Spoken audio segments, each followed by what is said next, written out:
Fantasy Realm Productions presents. New case. Pain in his right ear, psychotic behavior, and dizziness. Go. Nurses said he was holding his head. How do you know it was specifically his right ear? Because he was dizzy, which means the problem was affecting his inner ear. Nurses said he was running in circles. Doesn't mean he was dizzy. He wasn't running in circles, he was running in oblongs. Looked like a 3-year-old drew them. Acoustic neuroma that started a hemorrhage? Explains the pain, the vertigo, everything. Get an MRI. What else? If it explains everything. Might not explain everything. What if he was psychotic first? Self-mutilated, damaged the ear? Excellent. We need a complete psychiatric workup. Your turn.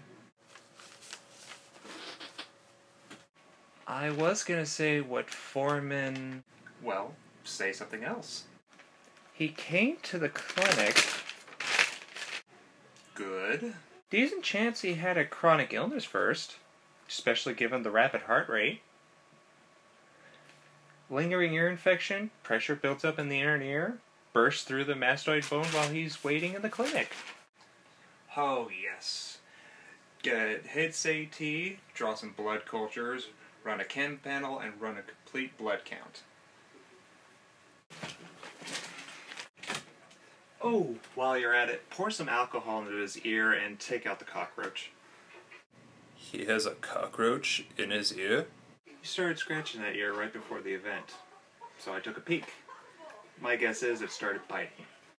Nothing else wrong with him? Isn't that enough? It's pretty gross. So, why are we doing the tests? Well, it's either that or I have to keep doing clinic duty. You can do the tests or just stay out of Cuddy's sight. I really don't care which. Idiots.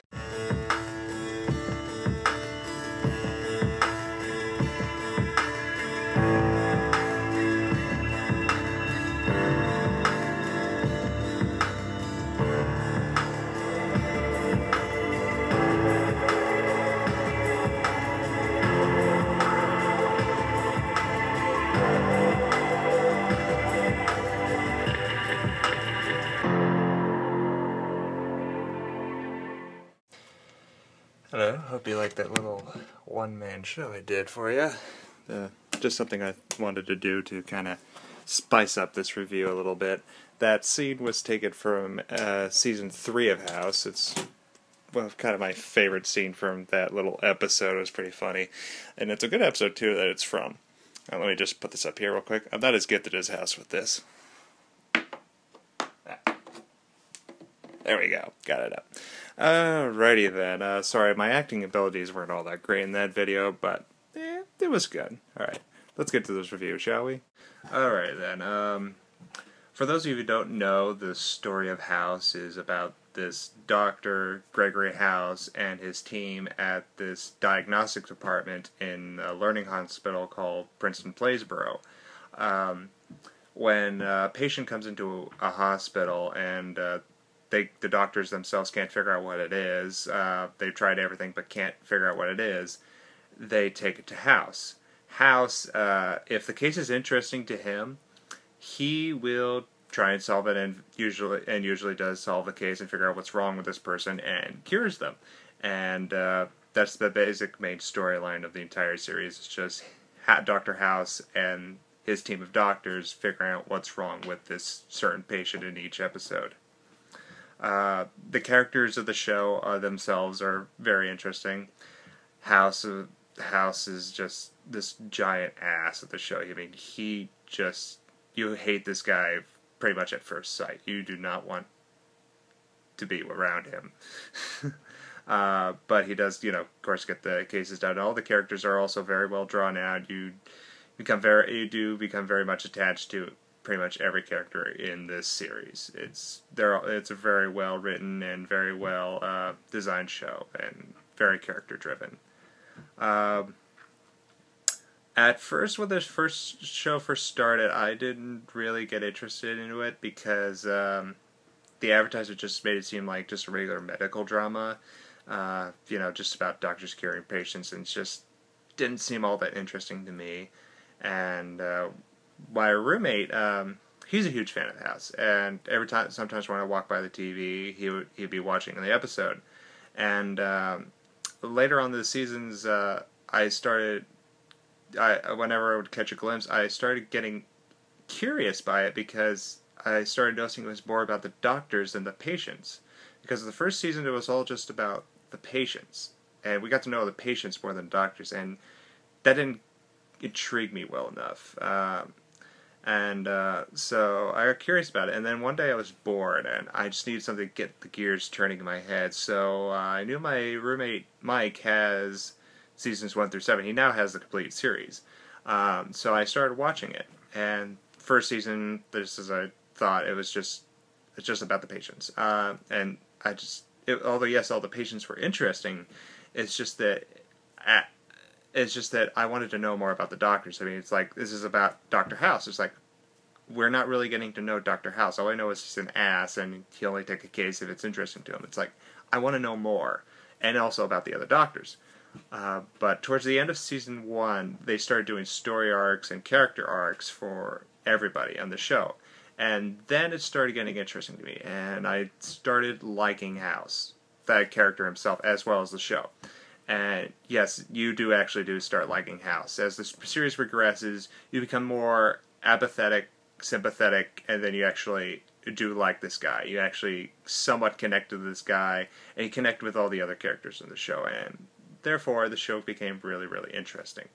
And I can see why people like House, like the show of House, and why and also, to me, when you start liking the doctors, you begin to like the patients more, because then you can understand the drives of the doctor to get this patient cured, or how this patient will affect this doctor, and you'd really want the best for these people. It was very, very much more enjoyable as the series progressed from the end of season 1 to the very end of season 8. The one thing I do very much like about the show is, especially when I started liking House, is he'll go up to a patient, even a random stranger, just call you idiot or you moron. And it's just, I just feel I live vicariously through House by doing that. But with him saying that, I mean, it's like, God, I mean, there are days where you just want to go up to somebody and just say, you idiot, or you just want to say something bad, but you're like, no, that's too rude, I don't want to do that. It's like, I just live vicariously through House with him just saying that to a patient who's paying him to cure him, or his own boss. It's just like, oh, I wish I could do that, but of course you can't. So it's just a little thing that I like about it, so it's pretty cool. One thing that's pretty cool about the show, since we're talking about characters a little bit here, the show is somewhat inspired by Sherlock Holmes. House himself is very much Holmes. He's like Sherlock Holmes in a hospital, and where there's a Sherlock Holmes, there's also has to be a Watson, and that is embodied somewhat in his team, partly in his team, but not fully. His team just works with him and to try and solve the case. But there's this other person named Wilson. Wilson, Watson, kind of like that. Wilson is much like Watson is in Sherlock Holmes. He's friends with him, and sometimes Wilson will actually help in the cases himself. But he hangs out with House and whatnot. But the one thing about this relationship, it is very much a Holmes-Watson relationship. This person of Wilson, you can actually say, is the only real relationship and person he actually has real emotions for in his entire life. If there's any other person in the world, he'll probably be like, I don't care. Flat out, he just wouldn't care. He doesn't have any emotions, whatever. But with Wilson, he does. He actually cares about this person. He wants to be around this person all the time. It's towards the end of the series, you do get to see what lengths he will go through to keep this person in his life, and if he ever leaves, how much of an effect that will have on him. It's very much like he doesn't consider him a friend; he really considers him more as a brother, if anything. So well, it's just one of those one of those character development things where you're like, wow, you know. Well, the one thing I guess this is probably be the last little bit I'll be talking about for this part of the review, because I'm starting to run out of time here, is the humor. There's a lot of humor.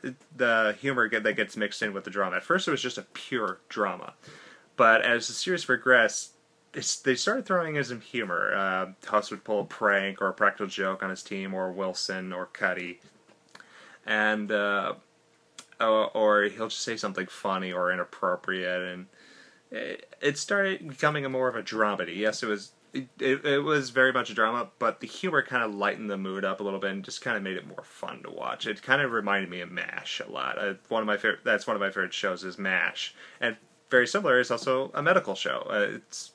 MASH was about the Korean War and doctors out in the front lines stitching soldiers together, and they put a lot of humor in that to kind of lighten everything up, and they're probably pretty much doing the same thing here. So that's pretty much all we'll talk about for this one. There are a lot of things I do want to talk about House, but I can't because I don't want to ruin it for you, everybody, because you might want to watch House, and I don't want to give away any big moments. But if you have watched House and you do want to talk about something specific, please leave a comment down below, and I will try my best to reply back and have a discussion with you about that topic. Thank you for watching, and I will continue this review in a second part. Thank you.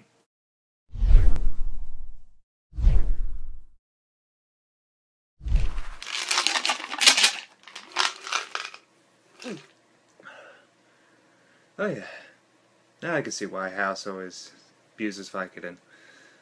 Whew.